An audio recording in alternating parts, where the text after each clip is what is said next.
ইরানের মিসাইলে সংযুক্ত আরব আমিরাতের একটি গোপন রাডার স্থাপনা ধ্বংস হওয়ার পর হঠাৎ বদলে গেছে তেহরানের আবহাওয়া, এমন চাঞ্চল্যকর দাবিতে সরগরম সামাজিক যোগাযোগ মাধ্যম। সাম্প্রতিক বছরগুলোতে খরায় পড়তে থাকা ইরানের কয়েকটি শুষ্ক অঞ্চলে হঠাৎ দেখা দিয়েছে ভারী বৃষ্টি, আবার কোথাও বাড়ছে তুষারপাত। আর এই দাবি ঘিরে নেট দুনিয়ায় চলছে তুমুল আলোচনা সমালোচনা। চাঞ্চল্যকর এই দাবির সূত্রপাত একটি পোস্ট ঘিরে। আফগানিস্তানে ইরানের দূতাবাসের অফিসিয়াল এক্স অ্যাকাউন্ট থেকে একটি বার্তায় দাবি করা হয়, আমিরাতের একটি গোপন ক্লাইমেট কন্ট্রোল স্থাপনায় হামলার পর পুরো অঞ্চলের আবহাওয়ায় নাটকীয় পরিবর্তন এসেছে। সেখানে বলা হয়, হামলার পর ইরান ও ইরাকে টানা ভারী বৃষ্টিপাত শুরু হয়েছে এবং তাপমাত্রাও কমে আসছে। পোস্টটিতে এমনকি একটি আবহাওয়ার মানচিত্র যুক্ত করা হয়, যেখানে মধ্যপ্রাচ্য জুড়ে ঘন মেঘমালা ও বৃষ্টিপাতের চিত্র দেখানো হয়েছিল। এই অদ্ভুত ব্যাখ্যা ও উপস্থাপনাই বিষয়টিকে আরও ভাইরাল করে তোলে, যদিও পরে সেই পোস্টটি মুছে ফেলা হয় অজানা এক কারণে।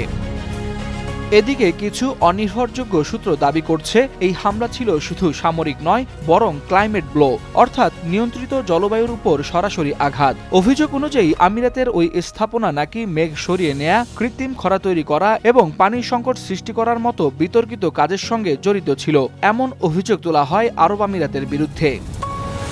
তবে এসব দাবির বিপরীতে ভিন্ন কথা বলছেন বিজ্ঞানীরা।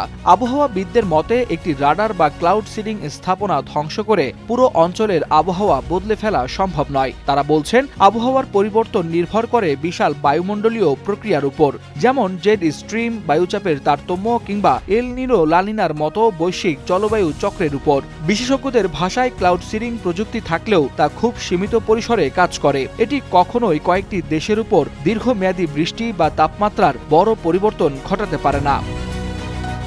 এদিকে আরব আমিরাতের বিরুদ্ধে জলবায়ু নিয়ন্ত্রণের ইরানি অভিযোগকে অনেকেই দেখছেন সংঘাতকালীন তথ্যযুদ্ধের অংশ হিসেবে। সমালোচকদের দাবি, বাস্তবতার সঙ্গে কল্পনার মিশেলে তৈরি হচ্ছে নতুন বর্ণনা। বিশেষজ্ঞরা বলছেন, বর্তমান বৃষ্টি বা আবহাওয়ার পরিবর্তন মৌসুমী স্বাভাবিক প্রক্রিয়ারই অংশ।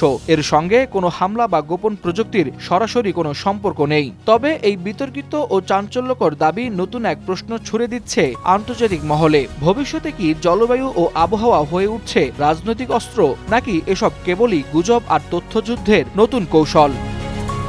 Waliul Hasnat, Times today.